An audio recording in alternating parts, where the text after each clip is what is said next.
হে কৃষ্ণ করুণা সিন্ধু দীনবন্ধু জগৎপতে গোপেশ গোপিকাকান্ত রাধাকান্ত নমস্তুতে। ভগবানের প্রণাম মন্ত্র আপনারা অবশ্যই দোল পূর্ণিমার দিন জপ করবেন। ভগবান শ্রীহরি শ্রী বিষ্ণু নারায়ণের শ্রীকৃষ্ণের আশীর্বাদ পাবেন তাহলে। আর এই দিন আমি একটা বিশেষ ফুল আর মিষ্টি কথা বলে দেব, সেই বিশেষ মিষ্টিটা ভগবানের ভোগে অবশ্যই নিবেদন করবেন। আর যে ফুলটার কথা বলে দেব সেই ফুলটা অবশ্যই ভগবানের শ্রীচরণে দেবেন। এই প্রিয় ফুল আর মিষ্টি এই দিন যদি আপনারা ভগবানকে প্রসাদ হিসেবে না দিতে পারেন, তাহলে আপনাদের পুজো সম্পূর্ণরূপে বিফলে যাবে, আপনারা সার্থকতা পাবেন না। আপনারা যে পুজো করছেন আপনাদের জীবনে সার্থকতা আসার জন্য, আপনাদের জীবন সুন্দর সুখের হওয়ার জন্য, যাতে আমাদের জীবনে কোনো দারিদ্রতা না আসে, কোনো অর্থ কষ্ট না আসে, কোনো রকম অসুখ বিসুখ না আসে, আমরা মাথা উঁচু করে সুন্দরভাবে বাঁচতে পারি, আমরা সেই জন্য ভগবানের কাছে প্রার্থনা করি। তাই ভগবানের যেগুলো প্রিয় জিনিস সেইগুলো যদি ভগবানকে নিবেদন করতে পারি, তাহলে আমাদের জীবনে সার্থকতা আসবে। তাই বলছি, আমি সঙ্গে থাকুন পুরো ভিডিওটা। আশা করছি আপনারা ভীষণভাবে উপকৃত হবেন।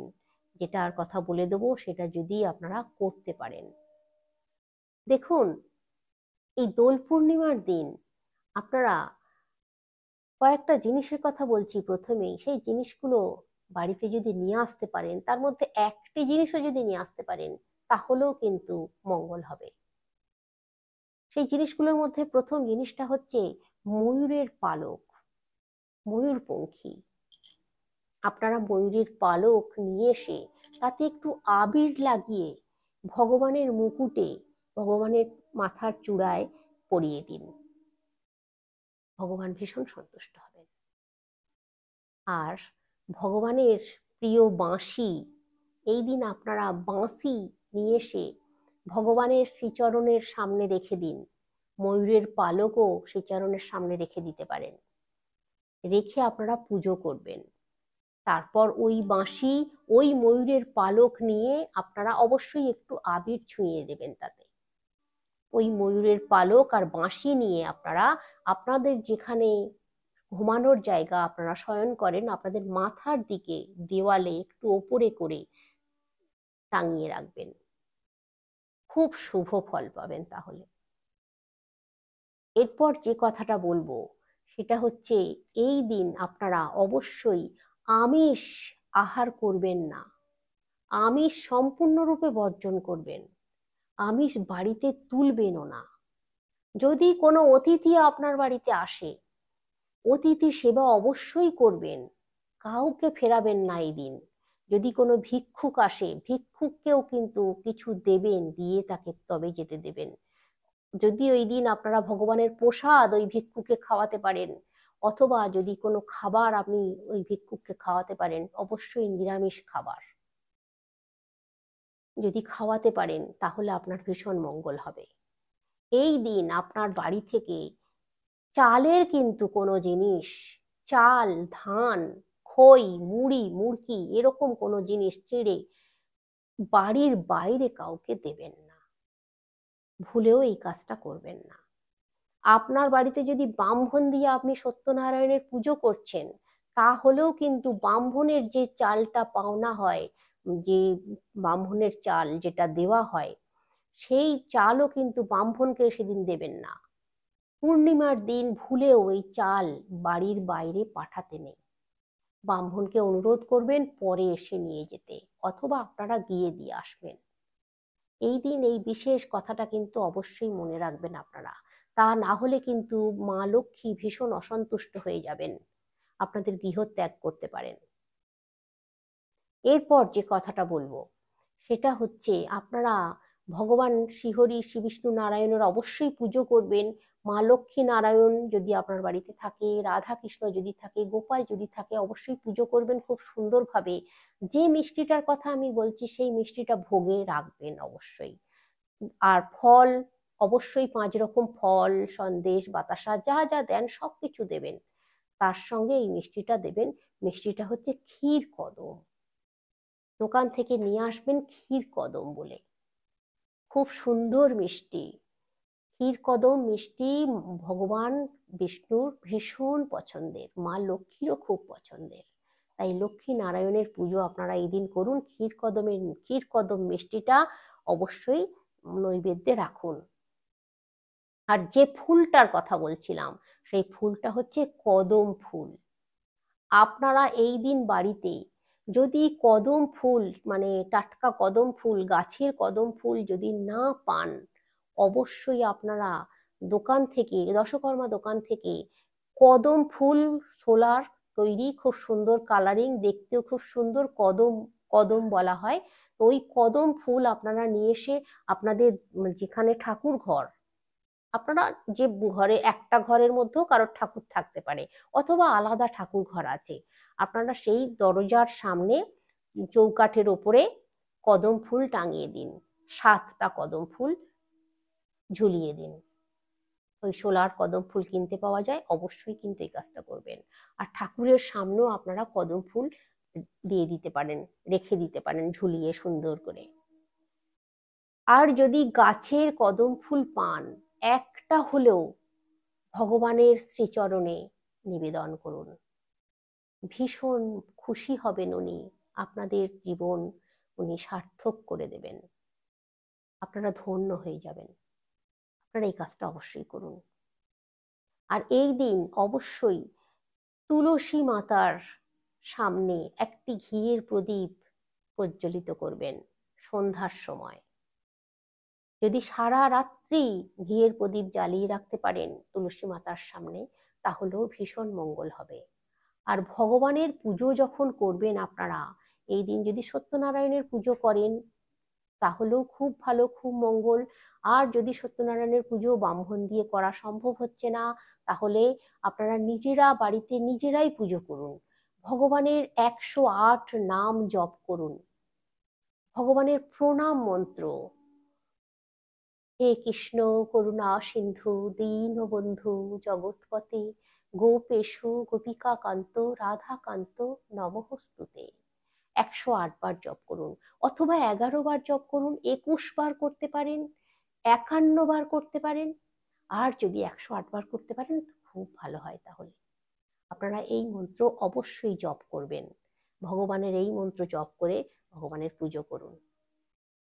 আর ভগবানের সামনে অবশ্যই ঘিয়ের প্রদীপ প্রজ্বলিত করবেন। আর একটা লাল মোমবাতি অথবা হলুদ কালারের মোমবাতি, একটু মোটা হলুদ কালারের অথবা লাল কালারের মোমবাতি একটা ভগবানের সামনে জ্বালিয়ে রাখবেন। ধূপ ধুনো অবশ্যই জ্বালাবেন। আর ধূপ অবশ্যই আপনারা 5টা ধূপ জ্বালাবেন, কখনো একটা ধূপ জ্বালাবেন না, বা 2টো ধূপ জ্বালাবেন না। আর বেশি করে ধুনো জ্বালাবেন, ধুনোর সঙ্গে গুগ্গুল মেশাবেন, ধুনোর সঙ্গে গুগ্গুল মিশিয়ে ধুনো জ্বালাবেন। আর সেই ধুনো আপনার গোটা বাড়িতে দেখাবেন সুন্দর করে, বাড়ির চারপাশেও দেখাতে পারেন। আপনার বাড়ির ওপরে যদি ঘর থাকে ওপরের ঘরেও দেখাবেন, ছাদ থাকলে শুধু ছাদের মধ্যেও একটু ধুনো দেখিয়ে দেবেন। আর প্রতিটা ঘরের দরজার সামনে ধুনো দেখাবেন, ঠাকুরের কাছেও ধুনো দেখাবেন। অবশ্যই এই দিন করবেন আপনারা, এইভাবে অবশ্যই এই দিন পুজো করবেন। আর ভগবানের কাছে যে প্রসাদ আপনারা দিয়েছেন, নিবেদন করেছেন, সেই প্রসাদ পুজো হয়ে গেলে বাড়ির সকলে মিলে গ্রহণ করবেন। আর আপনার বাড়ির আশেপাশে যদি কাউকে প্রসাদ দেওয়া সম্ভব হয়, অবশ্যই প্রসাদ দেবেন।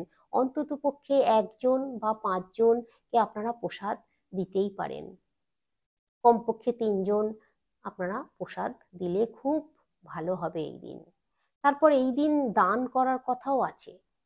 আপনারা যদি কোনো দুস্থ মানুষকে, গরিব মানুষকে কিছু দান করতে পারেন টাকা পয়সা, আপনাদের জীবনে সৌভাগ্য আসবে। এই দিন দান করাও খুব শুভ। তবে আমি যে কথাটা বললাম, এই দিন ভুলেও চাল দান করবেন না, লবণ দান করবেন না, এই দিন এই জিনিসগুলো দান করবেন না, মা লক্ষ্মীর যে জিনিসগুলো আছে এগুলো দান হলেও করবেন না। হলুদ এই দিন দান করবেন না। আর ভগবানের পুজো তো করবেন, তার সঙ্গে তুলসী মাতারও পুজো করবেন। ভগবানের সামনে ফল মিষ্টি যা কিছু রাখবেন, মাতা তুলসী রানীর সামনে অল্প অল্প করে সেই প্রসাদ রেখে মাতা তুলসী রানীর পুজো করবেন। তাহলে ভগবান শ্রীহরি শ্রী বিষ্ণু নারায়ণ সন্তুষ্ট হবেন ভীষণ মাতা তুলসী রানীর পুজো করলে। আর অবশ্যই এই দিন আপনারা আবির, 5টা কালারের আবির নেবেন, লাল, গোলাপি, সবুজ, নীল, হলুদ। এই 5টা কালার, যে 5টা কালার আমি বলে দিলাম, এই 5টা কালারের আবির নেবেন। আর সেই আবির ভগবানের শ্রীচরণে দেবেন। শ্রীচরণে দেবার পর আপনারা ওই আবির নিয়ে বাড়ির প্রত্যেক সদস্যর মাথায় দিয়ে দেবেন। কখনো ভুলেও কিন্তু আপনার থেকে বয়সে বড় যারা আছে তাদেরকেও তাদের চরণে যেন দিতে যাবেন না। ভগবানের চরণের আবির সবসময় প্রত্যেকের মাথায় দেবেন, ভুলেও কিন্তু পায়ে দিতে যাবেন না কোনো মানুষের। বা আপনার আশেপাশেও যদি কোনো মানুষকে আপনি দেন, ওই আবির নিয়ে প্রত্যেকের মাথায় দিয়ে দেবেন। ছোট বড় সবাইয়ের জন্য একই নিয়ম, মাথায় দিতে হয়, মাথায় দিয়ে দেবেন। আর তুলসী গাছের সামনেও কিন্তু একটু আবির দিয়ে আপনারা আলপনা এঁকে দিতে পারেন, খুব ভালো, তাহলে এই দিন খুব ভালো হবে। তো এইভাবে আপনারা করবেন। আবির অবশ্যই ভগবানকে দেবেন, ফল প্রসাদ অবশ্যই দেবেন, যা যা বললাম সমস্ত কিছু দিয়ে আপনারা সুন্দর করে পুজো করুন। আর ওই যে ফুল মিষ্টিটার কথা বলে দিলাম, ওই মিষ্টি ফুল অবশ্যই রাখবেন। যদি আপনারা ভগবানকে ভোগ নিবেদন করতে চান, পোলাও এই দিন, বাসন্তী পোলাও, কাজু কিশমিশ দিয়ে সুন্দর করে বাসন্তী পোলাওয়ের ভোগ আপনারা সন্ধ্যার সময় ভগবানকে দিতে পারেন, ভোগ নিবেদন করতে পারেন। সেই প্রসাদ ভোগ আপনারা পরিবারের সকলে মিলে গ্রহণ করতে পারেন।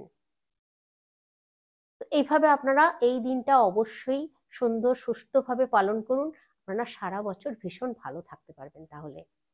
আর আপনাদের আনন্দে কাটবে জীবন, দুঃখ আপনাদের ছুঁতে পারবে না। সামনে বছর আবার আসবে হোলি, তখন আবারও করবেন এইভাবে, প্রতি বছর এইভাবে করে যান, আপনারা খুব সুন্দর থাকতে পারবেন তাহলে। আজকে আসছি, অনেক কথা হলো, পরের ভিডিওতে আবার দেখা হচ্ছে, পরের ভিডিওতে আবার ভালো তথ্য নিয়ে আপনাদের সামনে হাজির হচ্ছি। আপনারা যদি আমার চ্যানেলটা ভালো লেগে থাকে অবশ্যই লাইক করুন, আমি আশা করব আপনারা লাইকটা অবশ্যই করবেন। তো আজকে আসছি, সকলে অনেক অনেক সুস্থ থাকুন, অনেক অনেক ভালো থাকুন। হোলির দিন, দোলের দিন ভীষণভাবে আনন্দ উপভোগ করুন, আবির খেলুন, রং খেলুন, কিন্তু সাবধানে করবেন, যা করবেন সাবধানে করবেন।